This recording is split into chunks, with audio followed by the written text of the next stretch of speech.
कहानी की शुरुआत माँ और बेटे के एक बहुत ही सुंदर सीन से होती है। आना एक सिंगल मदर है और ये छोटा सा प्यारा बच्चा, इसका नाम सियोंग है। सुबह से ही बहुत जोरों की बारिश हो रही है। बारिश कुछ अजीब सी लग रही है, तो इस बारिश के पानी को देखकर सियोंग अपनी मम्मी से जिद करने लगता है कि उसे स्विमिंग करनी है। उसकी माँ उसे किसी तरह समझा बुझाकर रोज की तरह नाश्ता बनाने जाती है। तभी अचानक वो नोटिस करती है कि उसके घर के फ्लोर पर पानी आ रहा है। खिड़की की तरफ देखने पर पता चलता है कि खिड़की से भी पानी अंदर घुसने लगा है। ये देखकर वो काफी हैरान रह जाती है, क्योंकि वो उस बिल्डिंग के 3rd फ्लोर पर रहती है। तीसरी मंजिल तक पानी पहुंच जाना कोई नॉर्मल बात नहीं है। अचानक उसे सुनाई देता है कि बिल्डिंग के माइक पर अनाउंसमेंट हो रही है कि 3 मंजिल तक पानी पहुंच चुका है, इसलिए जितना जल्दी हो सके सबको ऊपर के फ्लोर्स पर जाने के लिए कहा जा रहा है। साथ ही एक और बात बताई जाती है कि पूरी बिल्डिंग में कहीं भी इलेक्ट्रिसिटी नहीं है, इसलिए नेचुरली लिफ्ट बंद हो गई है। ऊपर जाने के लिए सबको सीढ़ियों का इस्तेमाल करना होगा। ये सुनकर आना बिना देर किए अपना जरूरी सामान पैक करना शुरू कर देती है, लेकिन उसी वक्त हर तरफ पानी देखकर सियोंग स्विमिंग के लिए अपनी माँ को बहुत परेशान कर रहा था। चारों तरफ के हालात देखकर आना पहले से ही बहुत टेंशन में थी। ऊपर से सियोंग की ऐसी जिद पर उसे गुस्सा आ जाता है और वो उसे काफी डांटती है। इसके बाद वो जल्दी जल्दी अपना जरूरी सामान और कपड़े बैग में भरने लगती है। तभी उसके फोन पर एक कॉल आता है। फोन रिसीव करने पर दूसरी तरफ से एक आदमी कहता है, क्या आप डार्विन कंपनी की मैनेजर आना बोल रही हैं? क्या आपके फ्लोर पर पानी घुस गया है? आना जवाब देती है, हाँ। तब वो आदमी कहता है, तो कुछ ही देर में आपका पूरा फ्लोर डूब जाएगा। आप जितना जल्दी हो सके वहाँ से निकलकर ऊपर के फ्लोर्स की तरफ आइए। मैं ऊपर ही हूँ, मैं आप लोगों को रेस्क्यू करने आया हूँ। और हाँ, अगर आप अपने साथ सामान लाने की सोच रही हैं, तो प्लीज उसे वहीं छोड़ दीजिए। ये कहते ही फोन कट जाता है। फोन कटने के बाद आना बिल्कुल देर नहीं करती और सियोंग की कुछ जरूरी दवाइयाँ लेकर निकलने के लिए उसे आवाज लगाती है, लेकिन उसे सियोंग कहीं भी नजर नहीं आता। असल में सियोंग को जब उसकी माँ डांटती है या उसका मन खराब होता है, तो वो अलमारी के अंदर जाकर छिप जाता है। ये बात आना बहुत अच्छे से जानती है, इसलिए वो अलमारी खोलकर उसे समझाती है और प्यार से बाहर निकाल लाती है। बाहर आते ही वो एक भयानक मंजर देखती है। चारों तरफ बस पानी ही पानी। पानी जैसे किसी शैतान का रूप ले चुका है, जिसे देखकर लग रहा है कि वो सबको निगल जाएगा। सैकड़ों लोग अपनी जान बचाने के लिए इधर उधर भाग रहे हैं। आना हिम्मत नहीं हारती और अपने बेटे को कंधे पर उठाकर सीढ़ियों की तरफ बढ़ती है। सीढ़ियों के पास पहुंचकर वो देखती है कि वहां लोगों की लंबी लाइन लगी है। अगर वो लाइन में खड़ी होकर ऊपर जाने का इंतजार करती, तो कुछ ही देर में पानी उन्हें बहा ले जाता, इसलिए अब उसे कोई दूसरा रास्ता ढूंढना था। अचानक उसे याद आता है कि बिल्डिंग में एक और एग्जिट सीढ़ी भी है, इसलिए वो बिना देर किए उस तरफ भागती है। दूसरी तरफ बहुत से लोग पानी की लहरों से लड़ नहीं पा रहे थे और उसमें डूब रहे थे। ऐसे हालात देखकर किसी का भी डर जाना लाजमी है, और सियोंग तो अभी बस एक बच्चा है, इसलिए उसकी माँ उसे हिम्मत देने के लिए अलग अलग कहानियाँ सुनाने लगती। यहाँ तक कि उसका माइंड डाइवर्ट करने के लिए वे दोनों मिलकर सियोंग का पसंदीदा गाना गाते हुए ऊपर चढ़ते हैं। सच में इसी को माँ का प्यार कहते हैं। खुद अंदर से टूट कर भी बच्चे के लिए चेहरे पर मुस्कान रख सकती है। वे उस सीढ़ी से काफी फ्लोर्स ऊपर आ जाते हैं, लेकिन तभी आना देखती है कि आगे की सीढ़ियों पर बहुत सारा पुराना सामान रखा होने की वजह से रास्ता पूरी तरह ब्लॉक है। उन चीजों को हटाकर ऊपर जाने में बहुत वक्त लगेगा और मेन सीढ़ी से इस वक्त जाना मुमकिन नहीं है। इधर पानी धीरे धीरे ऊपर चढ़ता आ रहा है। जैसे तैसे आना उस सीढ़ी से सियोंग को लेकर ऊपर के फ्लोर पर पहुंचती है। ऊपर पहुंचते ही अचानक उसे सुनाई देता है कि किसी दूसरे फ्लोर से कोई उसका नाम पुकार रहा है। वो उस आवाज का जवाब देने के लिए जैसे ही पीछे मुड़ती है, देखती है कि सियोंग वहाँ नहीं है। आना बिल्कुल पागलों जैसी हो जाती है।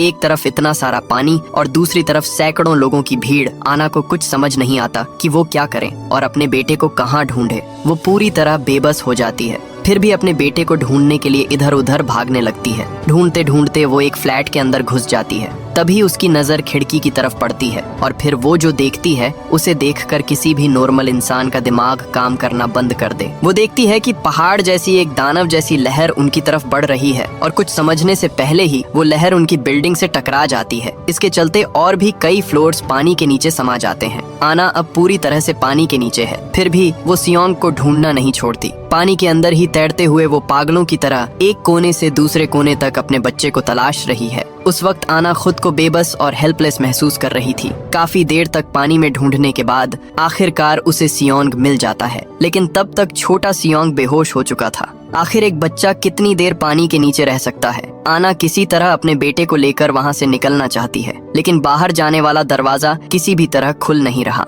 इधर काफी देर तक पानी के अंदर रहने की वजह से आना भी अब अपनी सांस नहीं रोक पा रही थी। वो खुद भी बीमार सा महसूस करने लगी है। उसे लग रहा है कि बस अब सब खत्म होने वाला है। ठीक तभी एक आदमी आकर उन दोनों को खींचकर ऊपर ले जाता है और उनकी जान बचाता है। ऊपर जाने के बाद वो सियोंग के सीने और पेट को दबाकर पानी बाहर निकालता है और उसे होश में लाता है। सियोंग बहुत डर गया था, इसीलिए अपनी माँ को देखते ही वो रोने लगता है। इधर वो आदमी एक वीडियो के जरिए अपने ऑफिस में रिपोर्ट करता है कि उसने आना और उसके बच्चे को सही सलामत रेस्क्यू कर लिया है। अब तक आपको लग रहा होगा कि इतने सारे लोगों के बीच ये आदमी सिर्फ आना को ही बचाने क्यों आया। जब आना उस आदमी से उसकी पहचान पूछती है तो वो बताता है कि उसे डार्विन कंपनी ने भेजा है। वो उस कंपनी की सिक्योरिटी टीम का हिस्सा है और उसका नाम हीजो है। इसके बाद जब हीजो उन्हें लेकर ऊपर की तरफ जा रहा था तब आना उससे पूछती है, बाहर का पानी इतना नमकीन क्यों है? मुझे तो लगता है कि ये कोई मामूली बारिश नहीं है। तभी हीजो उसे बताता है कि बारिश तो नॉर्मल है, लेकिन यहाँ जो बाढ़ आई है वो समंदर का पानी है। असल में अंटार्कटिका में एक उल्का पिंड गिरा है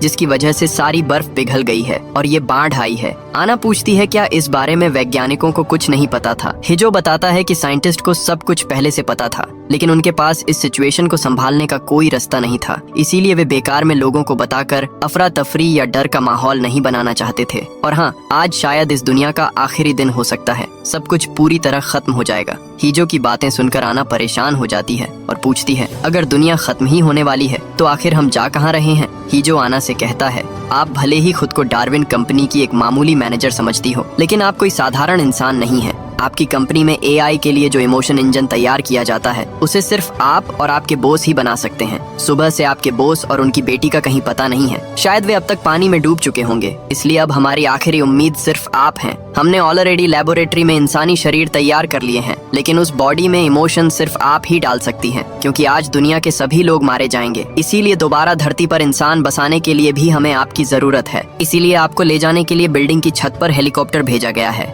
तो इन सब बातों के बीच टेंशन में डूबे हुए वे कुछ और फ्लोर ऊपर चढ़ जाते हैं। तभी अचानक सियोंग अपनी माँ से कहता है कि उसे टॉयलेट आया है। हीजो ये जानकर उन्हें एक फ्लैट के अंदर ले जाता है। उस फ्लैट में हीजो और आना की बातचीत के दौरान आना हीजो का फोन लेकर अपनी माँ को कॉल करती है ताकि उनका हालचाल जान सके। उसकी माँ उसे कहती है, तुमने हमारे लिए बहुत कुछ किया है, अब हमारे बारे में मत सोचो, अपना और अपने बेटे का ख्याल रखना। ये बात बोलते ही फोन के दूसरी तरफ से एक जोरदार लहर की आवाज आती है और लाइन कट जाती है। आना को समझते देर नहीं लगती कि उसने अपने मम्मी पापा को हमेशा के लिए खो दिया है। उसे बहुत दुख होता है, लेकिन फिर भी वो खुद को शांत रखने की कोशिश करती है, क्योंकि इस वक्त टूटने से काम नहीं चलेगा। वो पूरी दुनिया के साथ साथ अपने बच्चे को बचाने की जंग लड़ रही है। तभी आना और हीजो नोटिस करते हैं कि फ्लैट की गैस पाइप लीक हो गई है। एक और नए खतरे को भांपते हुए आना सियोंग को गोद में लेती है और वे तीनों वहाँ से निकल पड़ते हैं। लेकिन बाहर इससे भी बड़ी तबाही उनका इंतजार कर रही थी, जिसका उन्हें अंदाजा भी नहीं था। एक तरफ बिल्डिंग के चारों ओर पानी ही पानी और आंखों के सामने डूबते हुए सैकड़ों लोग, दूसरी तरफ वे जिस ओर जाने की कोशिश कर रहे थे वहीं गैस लीकेज की वजह से बड़े बड़े धमाके हो रहे थे।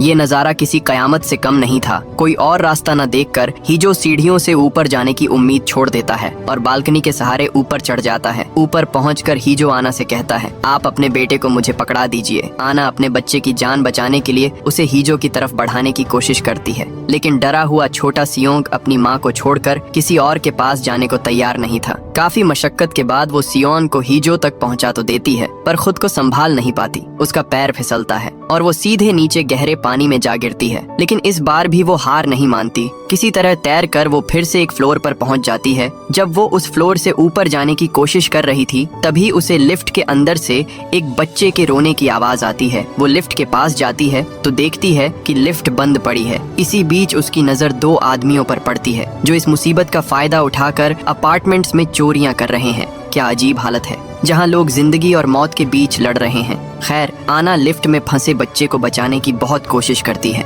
लेकिन तभी एक और तेज लहर आकर उसकी सारी कोशिशों पर पानी फेर देती है। ऐसे हालात में अचानक उसकी आंखों के सामने उस काली रात की यादें ताजा हो जाती हैं, जब वो सियोंग और उसका पति कार एक्सीडेंट की वजह से पानी में डूब गए थे। उस दिन वो सियोंग को तो बचा पाई थी, पर अपनी आंखों के सामने अपने पति को खत्म होते देखा था। कैसी किस्मत है। उस रात भी पानी था और आज भी वो पानी के नीचे है और सियोंग खतरे में। अपने बच्चे के बारे में सोचकर वो फिर से ऊपर के फ्लोर्स की तरफ चढ़ना शुरू कर देती है। इस तरह वो 18वें फ्लोर तक पहुंच जाती है, लेकिन उसे जाना है बिल्डिंग के 30वें फ्लोर पर। तभी हीजो उसके सामने आता है और बताता है कि सियोंग बहुत बीमार हो गया है। ये सुनकर आना पागलों की तरह अपने बेटे की तरफ भागती है। असल में सियोंग का शुगर लेवल गिर गया है। आना को कुछ समझ नहीं आ रहा कि वो क्या करें। उसका दिमाग काम करना बंद कर देता है, क्योंकि खुद को और बच्चे को बचाने के चक्कर में वो काफी पहले ही पानी के नीचे सियोन की दवाइयाँ खो चुकी है। आना सियोंग को लेकर भागने लगती है। तभी हीजो पीछे से कहता है, आप इतनी पागल क्यों हो रही हैं? सियोंग को लेकर इतनी चिंता करने की क्या जरूरत है? आप तो जब चाहें सियोंग की एक कॉपी बना सकती हैं। उसके सारे इमोशंस आपके पास हैं, उसके पूरे ब्रेन का बैकअप भी आपके पास है। अब खामखा इसके पीछे वक्त बर्बाद करने से हमें कोई फायदा नहीं है। एक तरफ बच्चे की ये हालत और दूसरी तरफ हीजो की ऐसी अजीब बातें सुनकर आना को बहुत गुस्सा आता है। वो भागते हुए अपने बेटे को लेकर एक फ्लैट में जाती है। जैसे तैसे कुछ चीजों को मिलाकर एक दवाई तैयार करती है और सियोंग को पिलाती है, जिससे थोड़ी देर में सियोंग की हालत सुधरने लगती है। मूवी के इस सीन में हम देखते हैं कि जब आना सियोंग के कपड़े साफ कर रही होती है तो उसे अचानक बाहर धूप चमकती हुई दिखती है। ये देखकर वो मन ही मन बहुत खुश होती है और उसके मन में उम्मीद की किरण जगती है।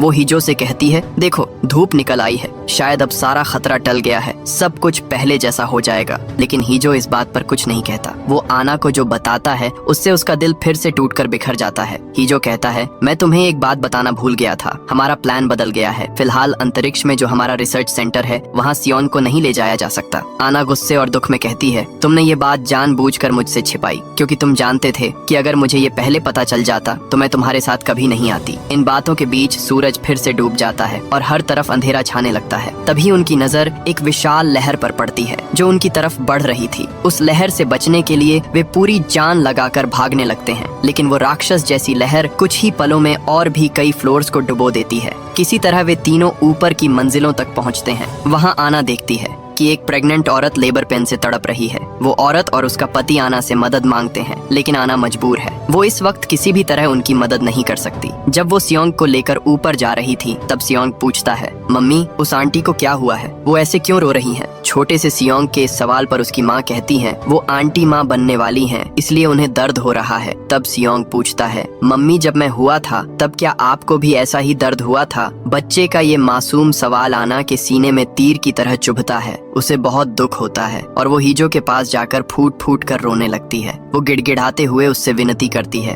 प्लीज मैं तुम्हारे पैर पड़ती हूँ, मेरे बच्चे को मेरे साथ ले चलो, मैं तुम्हारे हर काम में मदद करूंगी, बस उसे मेरे साथ रहने दो। इतना छोटा बच्चा मेरे बिना कैसे रहेगा? मैं उसके बिना नहीं जी पाऊंगी। ये सुनकर हिजो कहता है, मैं कुछ नहीं कर सकता, मुझे जो ऑर्डर मिला है मुझे वही करना होगा। ये कहकर वो छत पर चला जाता है, जहाँ वो देखता है कि रेस्क्यू टीम पहले से ही पहुँच चुकी है। वहाँ जाकर आना को पता चलता है कि उसे जहाँ ले जाने की बात कही गई थी वो पूरी तरह झूठ था। रेस्क्यू टीम के लोग आना से सियोंग को छीन लेते हैं। आना बहुत मिन्नतें करती है, गिड़गिड़ाती है, पर कोई फायदा नहीं होता। इसके बाद अचानक रेस्क्यू टीम के 2 लोग हीजो को गोली मार देते हैं और तब टीम का लीडर एक अजीब सी बात कहता है। वो कहता है कि आना के अलावा यहाँ मौजूद हर इंसान मारा जाएगा। आना अब समझ जाती है कि अब उसके हाथ में कुछ नहीं है, इसीलिए वो आखिरी बार सियोंग को गले लगाकर प्यार करती है। अब सवाल ये है कि उन्होंने सियोंग को क्यों रोक रखा है और आना को कहाँ ले जाया जा रहा है। कुछ ही देर में आना स्पेस की तरफ अपनी यात्रा शुरू कर देती है। मूवी में दिखाया जाता है कि पूरा शहर पानी में डूब रहा है और ठीक उसी समय किसी ग्रह के टूटे हुए हिस्से आना के रॉकेट की तरफ तेजी से आ रहे हैं। मूवी के इसी सीन में हमारे सामने आता है सबसे बड़ा असली ट्विस्ट। हम देखते हैं कि आना अपने उसी अपार्टमेंट में सोकर उठ रही है। बाहर सिर्फ पानी ही पानी है। मतलब ये वही सीन है जो हमने मूवी के पहले सीन में देखा था। मुझे पता है आपके मन में बहुत सारे सवाल आ गए होंगे। ऐसा लग रहा होगा कि सब कुछ सिर के ऊपर से जा रहा है, पर मैं सब क्लियर कर दूंगा। तो नींद खुलने के बाद आना देखती है कि उसके पूरे घर में पानी घुस गया है।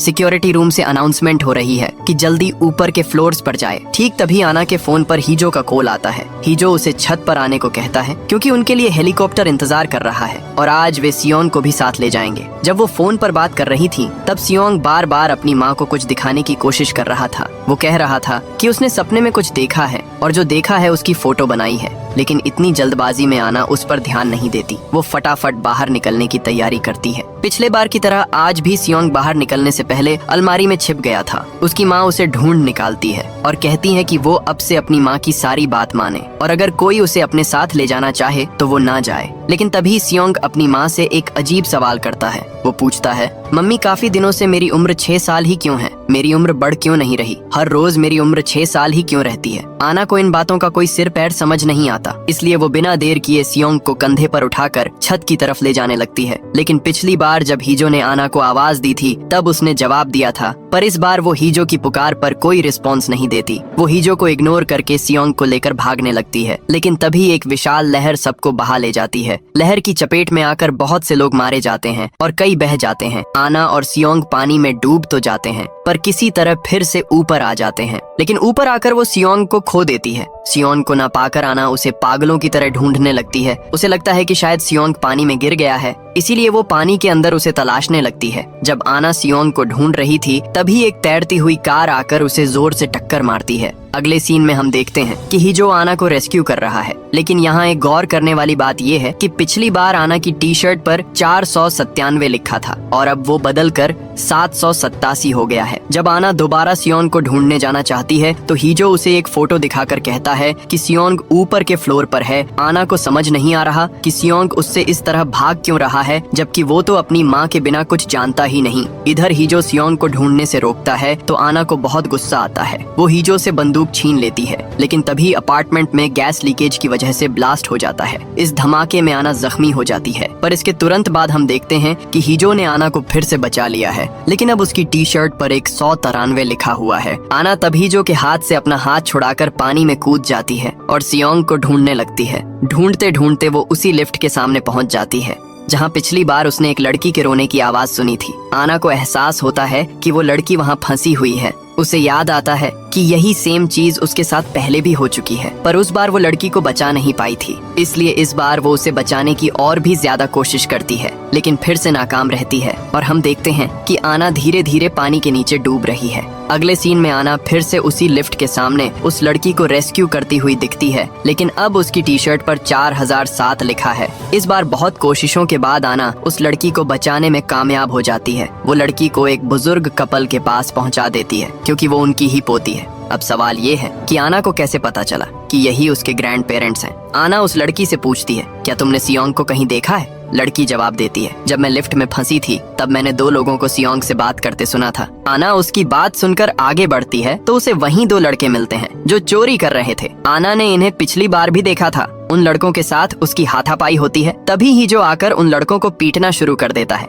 जब उनसे सियोंग के बारे में पूछा जाता है तो वे बताते हैं कि उन्होंने सियोंग को देखा जरूर था, पर उसे मारा नहीं। हीजो गुस्से में आकर उन्हें पानी में फेंक देता है। इसके बाद आना जब फिर से सियोंग को ढूंढने के लिए आगे बढ़ने लगती है तो हीजो उसे रोककर कहता है कि कुछ ही देर में रेस्क्यू टीम यहाँ आ जाएगी और वे ही सियोंग को ढूंढ निकालेंगे, लेकिन आना उससे रिक्वेस्ट करती है कि रेस्क्यू टीम के आने से पहले वे खुद सियोंग को ढूंढे। आना के बात करने के अंदाज से हीजो को कुछ शक होता है, क्योंकि आना उससे ऐसे बात कर रही है जैसे उसे बहुत पहले से जानती हो। अगले सीन में दिखाया जाता है कि आना एक दीवार पर पेंट से कुछ ड्रॉ कर रही है, पर इस बार भी नोटिस करने वाली बात ये है कि उसकी टी शर्ट पर 7793 लिखा है। अब आना ऊपर के फ्लोर पर जाती है तो देखती है कि उस प्रेग्नेंट महिला ने बच्चे को जन्म दे दिया है। ये देखकर आना अपना कोट उतारकर उस महिला को दे देती है। वहाँ से जाते वक्त आना सुनती है कि वो महिला अपने पति से कह रही है कि उसने सपने में देखा था कि पूरा शहर सुनामी में बह गया है, लेकिन वे बच गए हैं। ये सुनकर आना को याद आता है कि सुबह सोकर उठने के बाद सियोंग ने भी उससे कहा था कि उसने सपने में कुछ देखा है और उसने उसे अपने टैब पर ड्रॉ करके आना के फोन पर भेज दिया था। आना जैसे ही अपना मोबाइल चेक करती है वो तस्वीरें देखकर हैरान रह जाती है। यहाँ हमें पता चलता है कि पहली बार जब सियोंग बेहोश हो रहा था तब उसने आखिरी जो मंजर देखा था उसे ड्रॉ करके अपनी माँ के फोन पर भेजा था। और सबसे हैरान करने वाली बात ये थी कि उसने वही सेम फोटो एक बार नहीं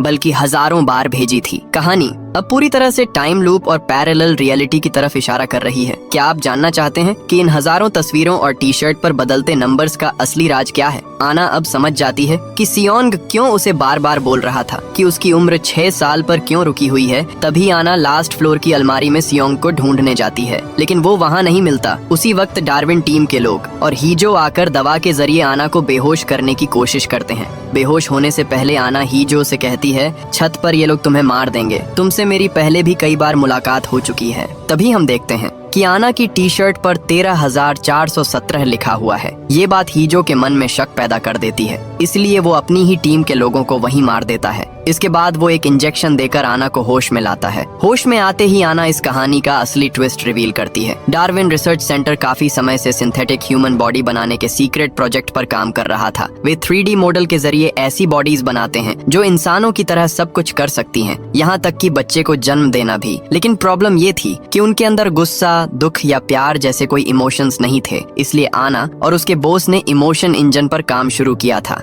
इसके लिए दो चीजों की जरूरत थी, एक टेस्ट सब्जेक्ट और दूसरा टेस्ट सैंपल, क्योंकि एक इंसान का दूसरे इंसान के प्रति प्यार और जिम्मेदारी से ही इमोशन पैदा होता है। इसलिए उन्होंने 2 आर्टिफिशियल बॉडीज बनाई। उन दोनों में से एक सियोंग है। इसका मतलब है कि सियोंग कोई इंसान नहीं बल्कि एक सिंथेटिक ह्यूमन बॉडी है और आना उसकी बायोलॉजिकल माँ नहीं है। इसीलिए उस दिन जब सियोंग ने प्रेग्नेंट औरत को देखकर आना से पूछा था कि क्या उसे जन्म देते वक्त आना को भी इतना ही दर्द हुआ था, तब आना उस सवाल का कोई जवाब नहीं दे पाई, क्योंकि उसने सच में सियोंग को जन्म नहीं दिया था। शुरुआत में आना सियोंग की ज्यादा परवाह नहीं करती थी, यहाँ तक कि अपने पति की मौत के बाद वो सियोंग पर टेस्ट पूरा किए बिना ही उसे डार्विन सेंटर वापस करना चाहती थी, क्योंकि सियोंग को बचाने के चक्कर में ही उसने अपने पति को हमेशा के लिए खो दिया था। उनका काम बस एक तय समय तक इन टेस्ट्स के जरिए डाटा कलेक्ट करना था और फिर उसे रिसर्च सेंटर भेजना था। उनका प्लान था कि इसी डाटा से वे इमोशन इंजन को प्रमोट करेंगे और बाद में उस एआई इमोशन को सिंथेटिक बॉडीज में इस्तेमाल करेंगे। लेकिन पूरा काम खत्म होने से पहले ही उन्हें पता चला कि अंटार्कटिका में एक विशाल एस्टेरॉइड टकराने वाला है।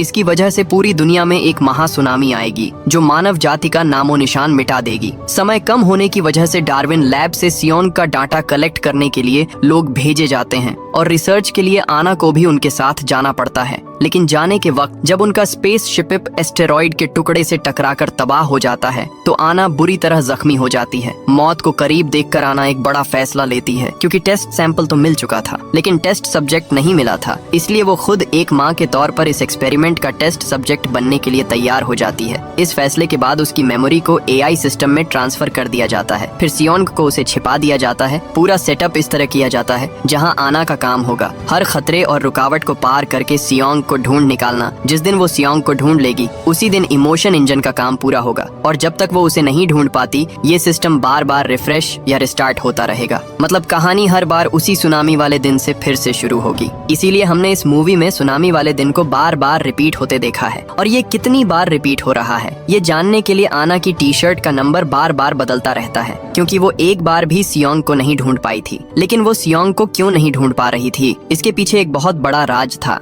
खैर ये सब जानने के बाद ही जो डिसाइड करता है कि वो आना की हेल्प करेगा। लेकिन वे जितनी बार भी कोशिश करते हैं उतनी बार उनका सामना सिक्योरिटी टीम से होता है, क्योंकि पूरा सिस्टम ही इसी तरह डिजाइन किया गया है। हजारों बार की कोशिशों के बाद वे दोनों प्लान बनाते हैं कि सिक्योरिटी टीम से लड़ने के बजाय वे उल्टे रास्ते से छत पर जाएंगे। काफी मशक्कत के बाद आना अकेले 30वीं मंजिल की छत पर पहुंचने में कामयाब हो जाती है। वहाँ उसे एक पुरानी अलमारी दिखती है और इसी अलमारी के अंदर सियोंग अपनी माँ का इंतजार कर रहा था। आना अपनी गलती मानती है और पिछली बार सियोंग को छोड़कर जाने के लिए माफी मांगती है, लेकिन सियोंग उसे बताता है कि आना ने उसे कभी छोड़ा ही नहीं था। दरअसल हेलीकॉप्टर पर चढ़ते वक्त आना ने उसके कान में कहा था कि वो इस अलमारी में छिपकर उसका इंतजार करें। इसीलिए सिस्टम जितनी बार रिस्टार्ट हुआ सियोंग हर बार यहीं आकर छिप जाता था। तभी वहाँ सिक्योरिटी टीम पहुँच जाती है और दूसरी तरफ से एक बहुत बड़ी लहर उनकी ओर बढ़ती दिखती है। आना सियोंग को पानी में कूदने के लिए कहती है और खुद टीम के लोगों से लड़ने लगती है। काफी देर लड़ने के बाद वो भी पानी में छलांग लगा देती। हम देखते हैं कि पानी के अंदर एक माँ अपनी पूरी जान लगा रही है ताकि वो अपने बच्चे को बचा सके। सच में माँ का एहसास ही कुछ अलग होता है, फिर चाहे वो सिंथेटिक बॉडी हो या हार्ट मांस का शरीर। सियोंग ने अपनी जिंदगी में पहला शब्द माँ ही बोला था। अचानक एक लहर उनसे टकराती है, लेकिन माँ और बेटा मरते नहीं हैं, बल्कि एआई इमोशन इंजन कंप्लीट हो जाता है। इसके बाद सुनामी रुक जाती है और यहीं पर ये कहानी खत्म हो जाती है। दोस्तों आपको वीडियो पसंद आई हो तो लाइक और कमेंट करके जरूर बताना। मिलते हैं आपसे अगली वीडियो में।